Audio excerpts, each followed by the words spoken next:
Hello students, welcome to the social studies mantra. आज हम लोग जो क्लास 9th इकोनॉमिक्स चैप्टर 4 जिसका नाम है फूड सिक्योरिटी इन इंडिया, इस चैप्टर को वन शॉट वीडियो के थ्रू कंप्लीट करने वाले हैं। सो आप लोग अंत तक जुड़े रहिए ताकि हम लोग एक ही साथ में ये चैप्टर कंप्लीट कर सकें। इस चैप्टर में जानेंगे हम लोग फूड सिक्योरिटी क्या है। सबसे पहला question, what is food security? Food security means availability, accessibility and affordability of food. इसको हम लोग डिटेल से इसी के डायमेंशन को पढ़ते हैं। फर्स्ट जो इसका डायमेंशन है वो बात करता है अवेलेबिलिटी की, यानी कि जो फूड है वो अवेलेबल होना चाहिए। It means food production with in the country, ये बात करता है देश के अंदर जो प्रोडक्शन हो रहा है। इसके अलावा फूड इंपोर्ट, जो हम लोग दूसरे देश से इंपोर्ट करते हैं, और इसके अलावा previous years stock stored in government granaries, इसका मतलब गवर्नमेंट के जो अनाज के भंडार में जो पिछला स्टॉक बचा हुआ है, इन सबको मिला दिया जाए तो वो हमारा अवेलेबिलिटी ऑफ फूड में आता है। नेक्स्ट इसमें आएगा एक्सेसिबिलिटी ऑफ फूड। इसका मतलब खाना सभी तक पहुंचना चाहिए। It means food is with in reach of every person. इसका मतलब खाना सभी की रीच तक है, सभी की पहुंच तक है। लास्ट इसमें आएगा अफोर्डेबिलिटी ऑफ फूड। इसका मतलब जो फूड है वो सब लोग अफोर्ड कर सके, उसको परचेज कर सके। It implies that an individual has enough money, यानी कि लोगों के पास इतना पैसा होना चाहिए कि वो अपने लिए sufficient, safe and nutritious food खरीद सके to meet one's dietary needs, ताकि अपनी जो डाइट की ज़रूरतों को पूरा कर सके। Next second question is how food security ensured. Food security को कैसे एंश्योर किया जा सकता है? So food security is ensured in a country if, ये तीन रीजन से हम लोग बता सकते हैं। First, enough food is available for all the person. अगर सभी लोगों के लिए एनफ फूड अवेलेबल है तब फूड सिक्योरिटी को एंश्योर किया जा सकता है। Next point, all person have the capacity to buy food of acceptable quality, और सभी लोगों के पास में इतनी कैपेसिटी होनी चाहिए कि वो उसको आसानी से खरीद सके। लास्ट इसमें आता है there is no barrier on access of food, यानी कि खाने के वो पहुंचाने तक किसी भी तरीके का कोई बैरियर या कोई रुकावट नहीं होनी चाहिए। जैसे कुछ लोगों के लिए इनकम एक बैरियर का काम कर सकती है, अगर उनके पास इतने पैसे नहीं है तो वो खाना नहीं खरीद सकते। Third question is why food security, या फिर ये आ सकता है what are the need for food security, need of food security, हमें फूड सिक्योरिटी की ज़रूरत क्यों है? So first reason is for poorest section, जो गरीब लोग हैं उनके लिए हमें फूड सिक्योरिटी चाहिए। The poorest section of the society might be food insecure, जो गरीब लोग होते हैं वो फूड इनसिक्योर होते हैं ज़्यादातर time, most of the times. Second reason हमें फूड सिक्योरिटी की ज़रूरत इसलिए है ड्यूरिंग नेशनल डिजास्टर, जो भी नेशनल डिजास्टर या फिर नेचुरल डिजास्टर आते हैं, कैलेमिटीज़ जैसे अर्थक्वेक, ड्रॉट, फ्लड, सुनामी, इससे बचने के लिए या फिर इस टाइम पर फूड की कमी हो जाती है। So during that time we need food. So person above the poverty line might also be food insecure, यानी कि जो लोग पॉवर्टी लाइन से अबव है, एपीएल कैटेगरी में आते हैं, वो भी फूड इनसिक्योर हो सकते हैं when the country face A natural disaster, यानी कि जब कोई नेचुरल डिजास्टर आता है उस केस में। थर्ड इसमें हम लोग एक रीज़न और बता सकते हैं, वो है फेलियर ऑफ क्रॉप्स। जब फेलियर ऑफ क्रॉप्स होगा तो उस सिचुएशन में भी फूड इनसिक्योरिटी हो जाती है। सो फेलियर ऑफ क्रॉप की वजह से फेमाइन आता है। सो फेमाइन से बचने के लिए भी हमें फूड सिक्योरिटी की ज़रूरत है। Next question is how is food security affected during a calamity, यानी कि जब भी नेचुरल डिजास्टर या कोई कैलेमिटीज आते हैं उस सिचुएशन में फूड सिक्योरिटी कैसे अफेक्ट हो जाती है। उस टाइम पर फूड ग्रेन कम हो जाता है। So food grain decreases, first point आपको बताना है, due to a natural disaster जैसे drought, total production of food grain decrease. ऐसी सिचुएशन में फूड ग्रेन का प्रोडक्शन बहुत ही कम हो जाता है। जब फूड ग्रेन का प्रोडक्शन कम हो जाएगा तो उस समय शॉर्टेज ऑफ फूड क्रिएट हो जाएगी। So it creates a shortage of food in the affected areas, यानी कि जहाँ पर भी फूड ग्रेन की कमी है वहाँ पर शॉर्टेज ऑफ फूड हो जाएगा।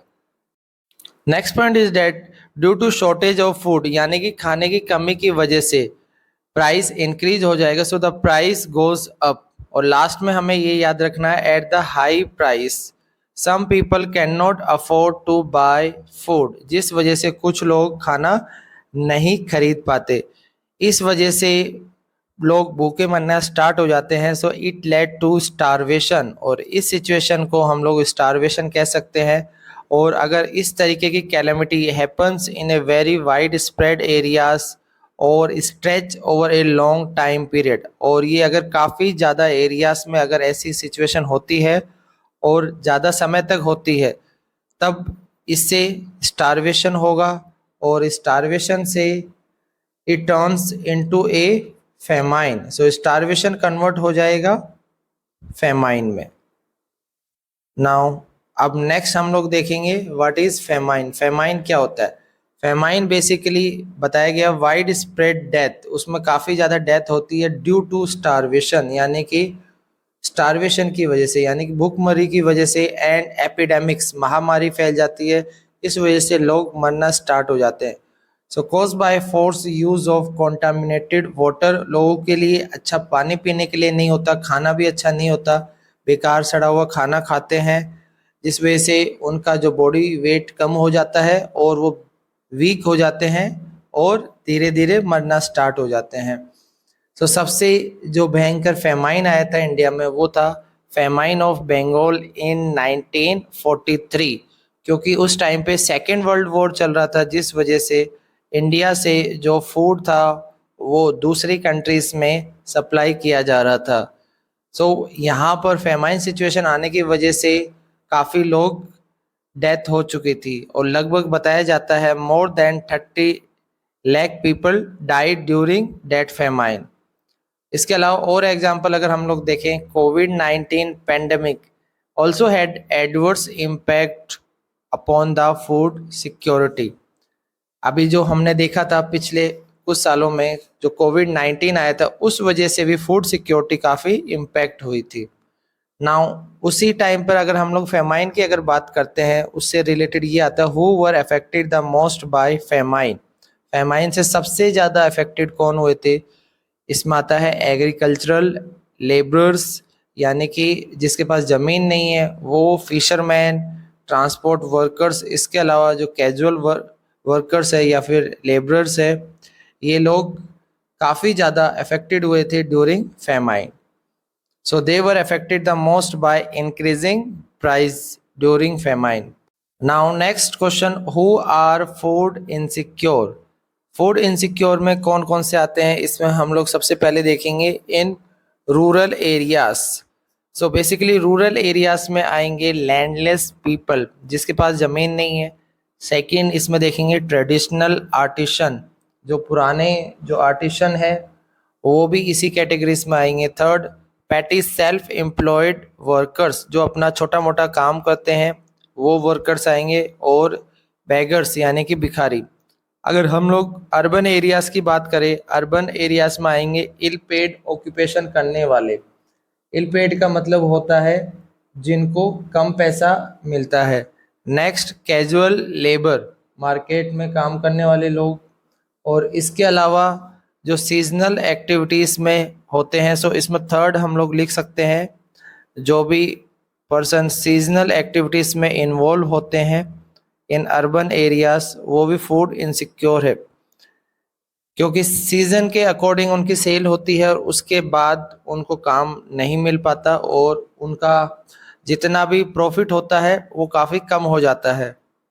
नाउ नेक्स्ट कैटेगरी आएगी इसमें सोशल कॉम्पोजिशन, यानी कि SC ST OBC, they have either poor land base और वेरी लो लैंड प्रोडक्टिविटी। सो सोशल कॉम्पोजिशन के अकॉर्डिंग अगर हम लोग देखते हैं हमारे समाज में, ये लोग भी फूड इनसिक्योर कैटेगरीज में आते हैं।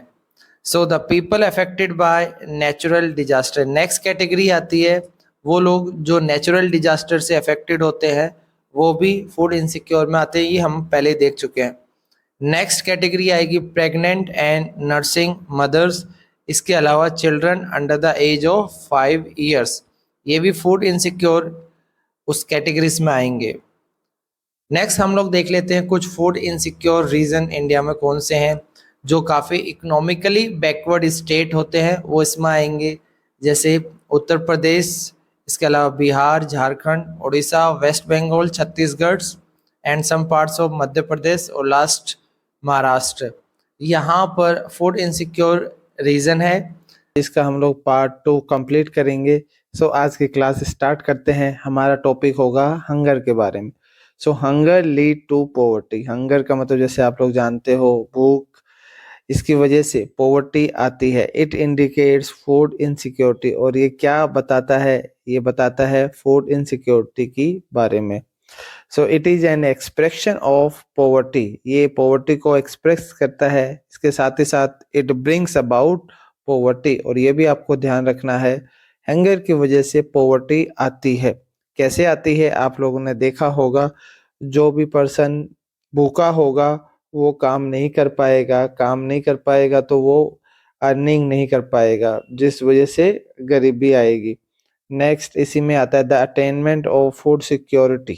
फूड सिक्योरिटी को अटेन करने के लिए हमें क्या करना होगा, eliminate current hunger and reducing the risk of future hunger.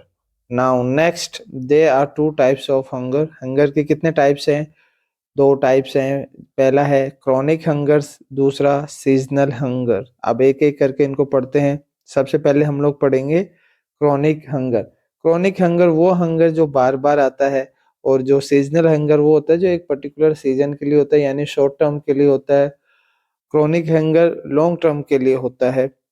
तो इन दोनों का आपको बेसिक ये डिफरेंस याद रखना है। अब देखते हैं क्रॉनिक हंगर और क्या क्या बताया गया इसके बारे में।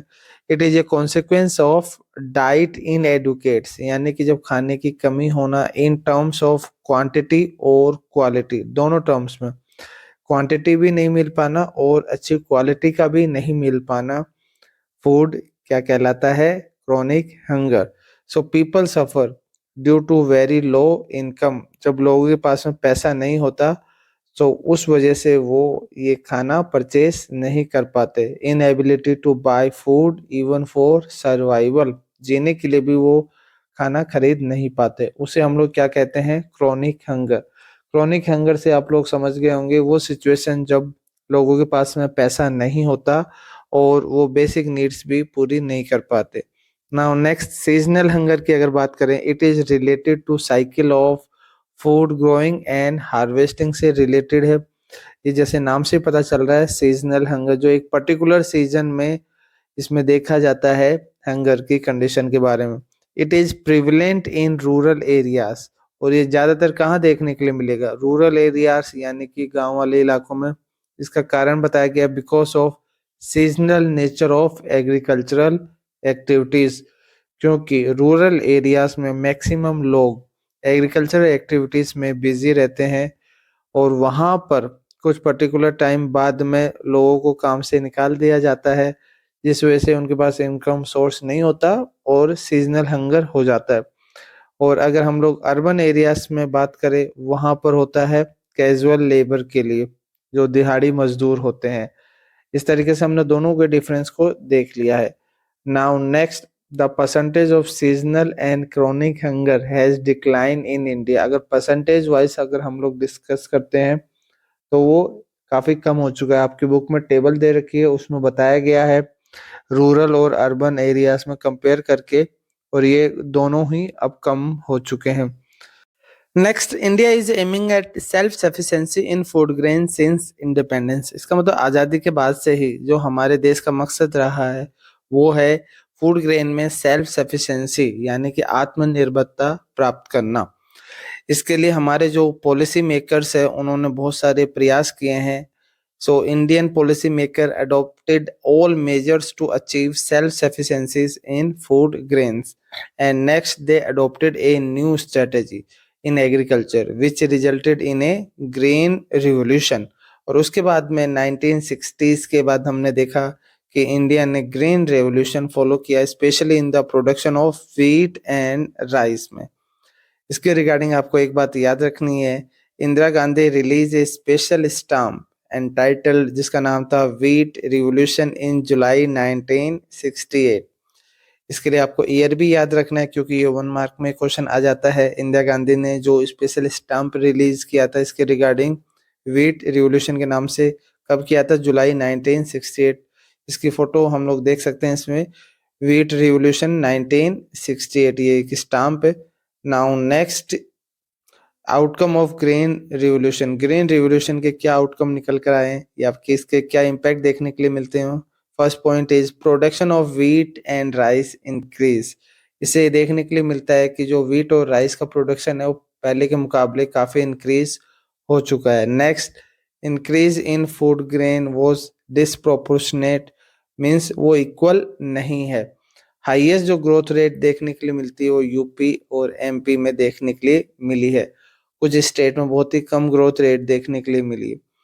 नेक्स्ट टॉपिक हमारा आता है, what are the steps taken by government for food security. ये क्वेश्चन भी आता है, गवर्नमेंट ने कौन से स्टेप्स लिए हैं फॉर फूड सिक्योरिटी के लिए। इसके रिगार्डिंग हम लोग 2 टॉपिक्स पढ़ेंगे। पहला हम लोग पढ़ेंगे इसमें buffer stock, second PDS system. Now first topic is buffer stock. Buffer stock क्या होता है? बफर स्टॉक बेसिकली जो भी एक्स्ट्रा या फिर सरप्लस प्रोडक्शन होता है उसे कहा जाता है। So buffer stock is the stock of food grain, that is wheat and rice. Next, it is procured by government through FCI. FCI means Food Corporation of India. FCI क्या करता है? FCI purchase wheat and rice from the farmers. ये farmer से wheat and rice purchase करता है in state where there is surplus production, जहां पर surplus production होता है। उसके बाद इसका जो एक्स्ट्रा स्टॉक होता है वो जहां पर कमी होती है वहां प्रोवाइड कर दिया जाता है और कुछ गरीबों को बांट दिया जाता है राशन शॉप में। नाउ नेक्स्ट टॉपिक इसी में ही पढ़ेंगे हम लोग, एमएसपी क्या होता है। एमएसपी की फुल फॉर्म पता होना चाहिए, मिनिमम सपोर्ट प्राइस। तो पहले इसको जान लेते हैं, ये होता है क्या? The farmers are paid a pre announce price for their crop, this price is called MSP. MSP का मतलब होता है कि जो किसान होते हैं उनको पहले से ही जो प्राइस अनाउंस कर दी जाती है उनके क्रॉप की, उसे ही कहा जाता है MSP. It is declare by government every year before sowing the season to provide incentive to farmers for raising their production of crops.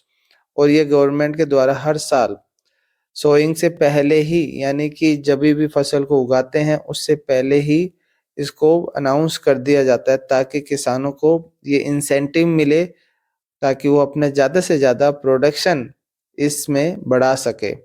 Specially इसमें व्हीट राइस पल्स में ये प्रोवाइड किया जाता है। Now next, why buffer stock is created by the government. Question ये आता है इसके रिगार्डिंग, बफर स्टॉक क्यों क्रिएट किया जाता है गवर्नमेंट के थ्रू। First point is to distribute in deficit areas, यानी कि वो एरियाज जहां पर कमी है वहां डिस्ट्रीब्यूट करने के लिए गवर्नमेंट बफर स्टॉक को क्रिएट करती है। इसको रीड कर लेते हैं। It is done to distribute food grain in deficit area and among the poorer section of the society. So इसके 2 बेनिफिट हो जाते हैं। एक तो जिस एरिया में कमी है किसी भी फूड ग्रेन की वहां पर इसको प्रोवाइड किया जा सकता है और साथ के साथ में जो गरीब लोग हैं वहां तक भी फूड ग्रेन को पहुंचाया जा सकता है। Next, it is provided eight A price lower than the market price, और इसको हमेशा कम प्राइस पे यानी कि मार्केट प्राइस से भी कम रेट पर प्रोवाइड किया जाता है, और इसी कॉन्सेप्ट को कहते हैं इशू प्राइस। तो आपको याद रखना है, इशू प्राइस कौन सी प्राइस होती है? वो price which is below the market price. Next, buffer stock create करने का रीजन होता है to face adverse weather condition, यानी कि जब कभी एडवर्स वेदर कंडीशन हो जाए उस सिचुएशन में भी बफर स्टॉक काफी काम में आता है, यानी कि जब फसल बर्बाद हो जाए या खराब हो जाए। So it helps to resolve the problem of shortage of food during adverse weather condition. और ये जो एडवर्स वेदर कंडीशन की वजह से खाने की जो शॉर्टेज हो जाती है उसको भी रिजोल्व कर देता है। और ये जो एडवर्स वेदर कंडीशन के अलावा कई बार अलग अलग टाइप से during the period of calamity, जैसे कि फेमाइन कंडीशन होना या फिर लेस रेनफॉल होना किसी कंडीशन में, या फिर और कोई नेचुरल डिजास्टर होने की वजह से फूड की कमी आती है, तो बफर स्टॉक काम आता है उस टाइम पे। नाउ नेक्स्ट टॉपिक हम लोग देखते हैं इसी में पीडीएस। पीडीएस यानी कि पब्लिक डिस्ट्रीब्यूशन सिस्टम।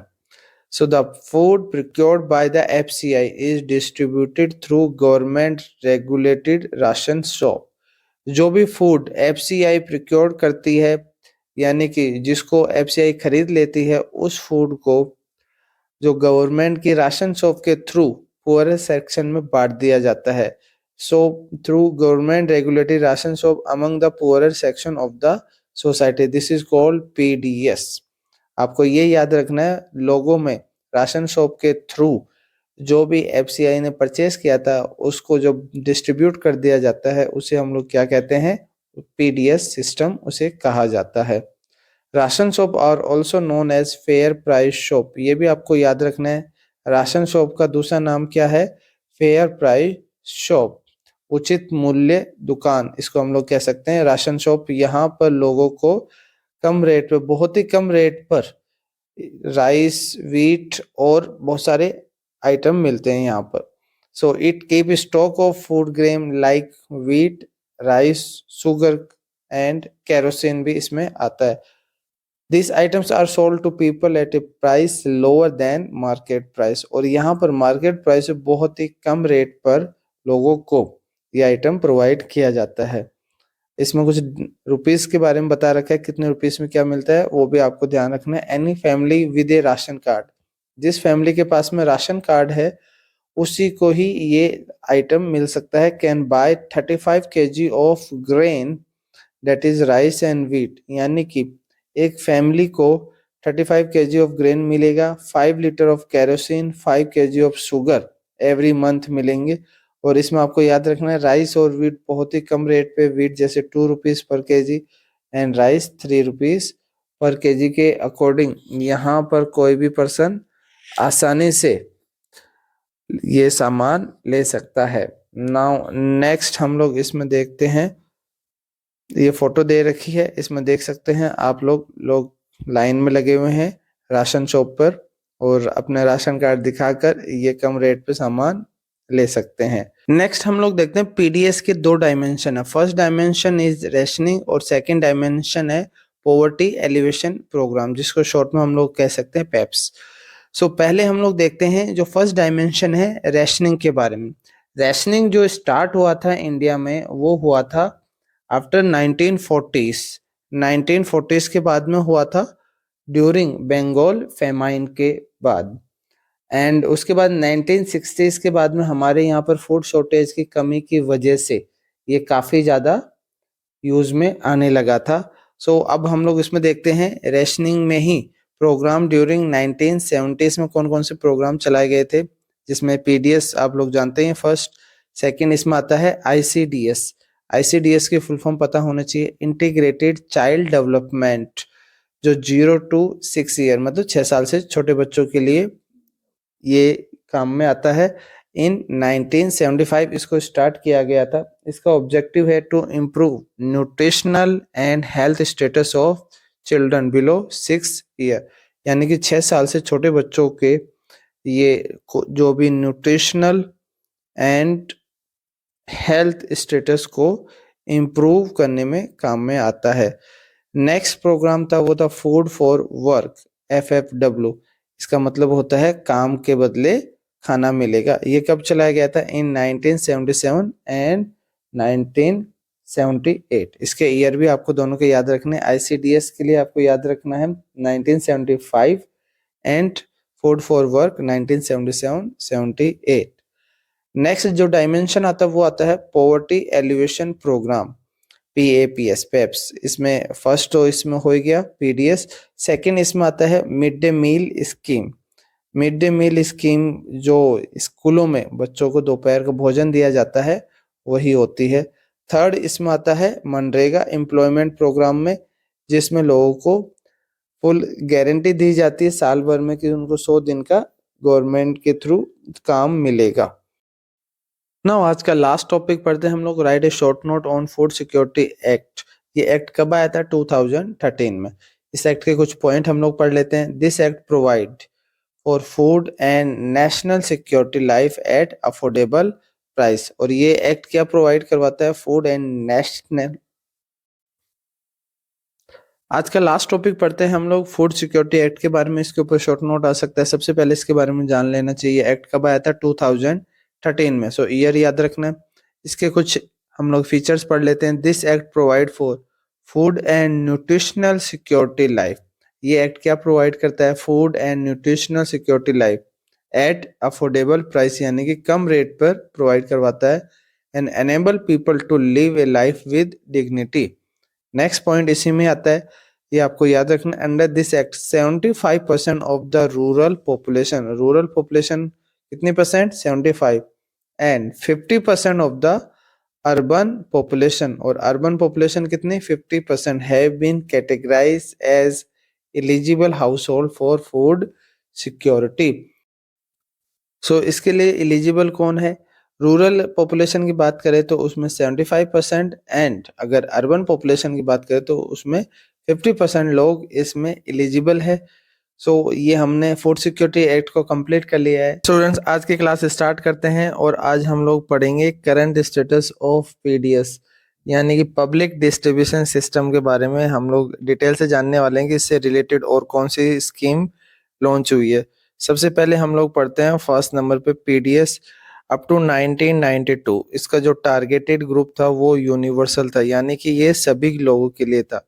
इसमें इश्यू प्राइस हम लोग देख सकते हैं, wheat 2 rupees per KG and rice 3 rupees per KG. Almost इसमें पॉइंटों में था, लेकिन हम लोग इसको अप्रोक्स वैल्यू ले रहे हैं। नेक्स्ट हम लोग सेकंड नंबर पे देख सकते हैं आरपीडीएस। इसमें आर का मतलब होता है रिवॉर्म, यानी कि रिवॉर्म पब्लिक डिस्ट्रीब्यूशन सिस्टम। ये कब आया था? ये 1992 में। और इसका जो टारगेट ग्रुप था वो था बैकवर्ड ब्लॉक, यानी कि रिमोट एरिया के जो लोग हैं उनको कवर करना था। इसमें वॉल्यूम कितना लिया गया है? 20 केजी ऑफ फूड ग्रेन, और इसमें वीट और राइस सेम प्राइस है। नेक्स्ट हम लोग थर्ड नंबर पे देख सकते हैं टीपीडीएस। टी का मतलब होता है टारगेटेड, और बाकी पीडीएस का मतलब आप लोग जानते ही हैं, पब्लिक डिस्ट्रीब्यूशन सिस्टम। ईयर इसके लिए आपको याद रखना है 1997। और इसमें जो टारगेट ग्रुप था वो था पुअर इन ऑल एरियाज, यानी कि सभी एरियाज के जो पुअर है उसको कवर किया गया था।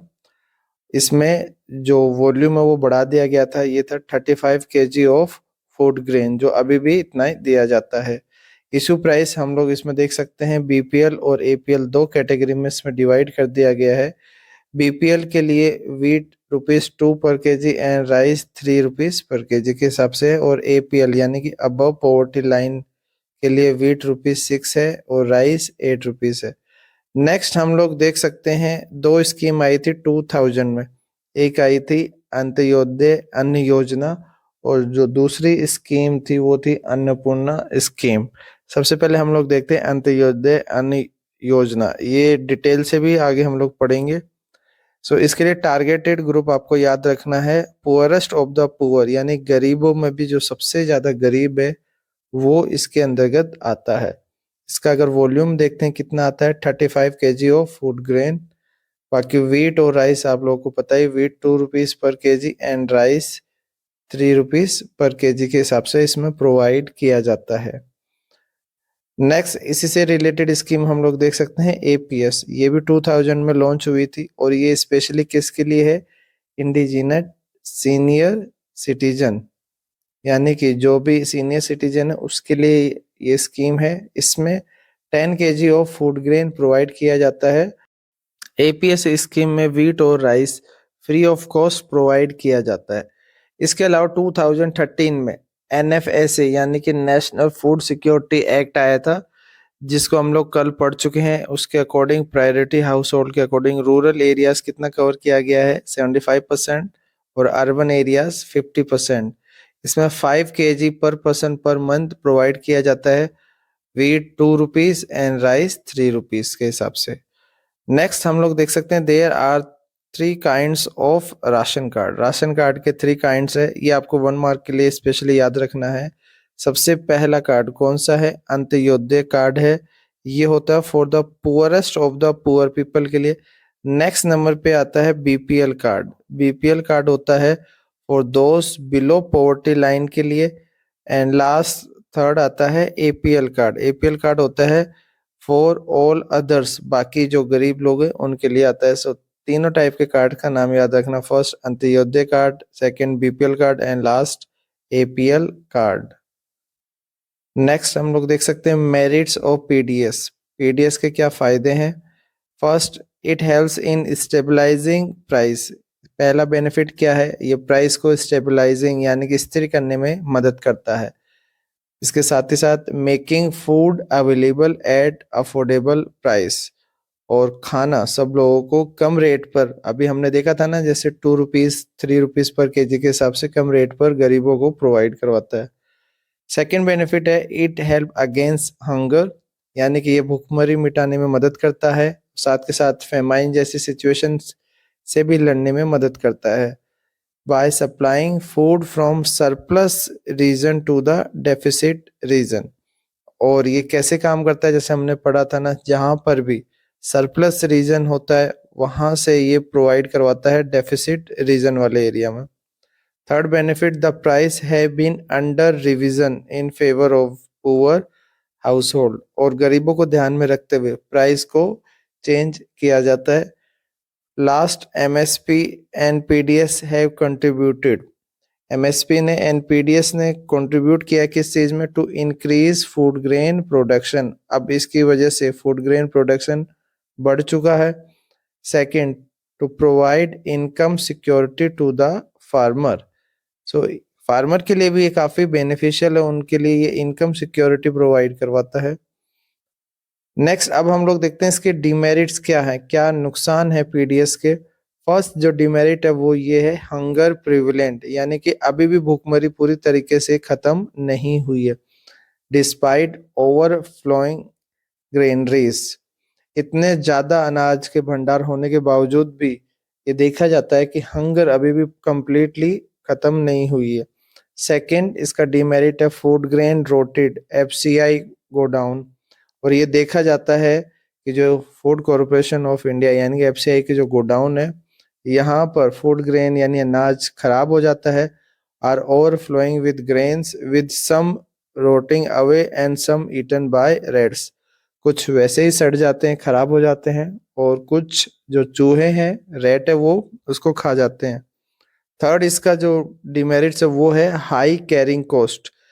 इसको कैरी करना बहुत ही कॉस्टली होता है, इसका मेंटेनेंस रखना, स्टोरेज रख पाना बहुत ही कॉस्टली हो जाता है। So storage of massive food stock lead to high carrying cost.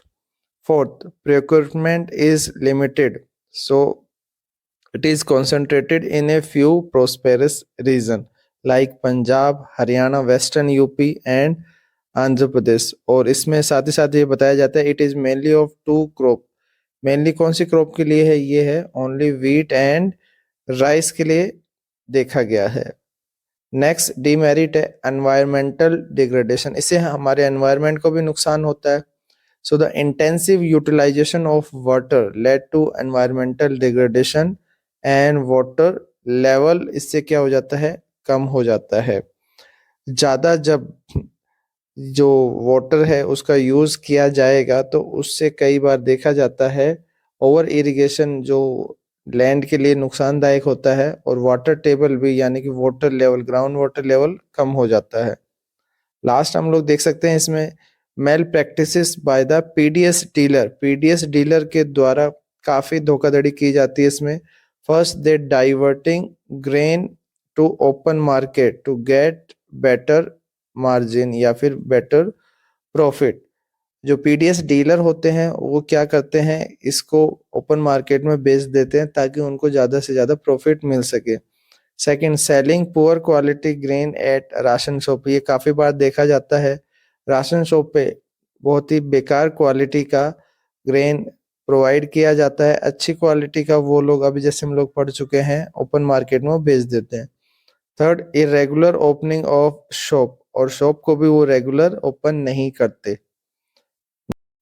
Next topic देखते हैं, role of cooperative in food security, यानी कि फूड सिक्योरिटी में कोऑपरेटिव सोसाइटीज का क्या रोल है। The cooperative society set up shop, cooperative society shop set up करती है ताकि to sell low price goods to poor people, इससे जो गरीब लोग हैं उसको फायदा हो सके और उन लोगों को कम कीमत पे सामान बेचा जा सके। इसमें हम लोग अलग अलग कैटेगरीज वाइज पढ़ेंगे, जैसे in Tamil Nadu 94% fair price shop run by cooperative, यहाँ पर जो मैक्सिमम फेयर प्राइस शॉप है यानी कि राशन शॉप है उसके ऊपर किसका कंट्रोल है, कौन चलाता है, उसको कोऑपरेटिव के द्वारा वहां पे चलाई जाती है। वहीं पे अगर हम लोग दिल्ली की बात करें, दिल्ली में मदर डेयरी है। सो इन दिल्ली मदर डेयरी क्या करती है, यहाँ पर मिल्क और वेजिटेबल को सोल्ड किया जाता है, यहाँ दूध तो दिया ही जाता है, इसके अलावा यहाँ पर फ्रूट्स वेजिटेबल्स ये भी सेल आउट किया जाता है at rate decided by government of Delhi, और जो government of Delhi rate decide करती है उसी रेट पर यहाँ पे लोगों को बेचा जाता है, यानी कि जो नॉर्मल मार्केट रेट होती है उससे कुछ कम रेट पे यहाँ पे लोगों को फ्रूट्स वेजिटेबल्स बेचा जाता है। थर्ड, अगर हम लोग गुजरात में बात करें, गुजरात में कौन सी कोऑपरेटिव सोसाइटी फेमस है, यहाँ पर अमूल है।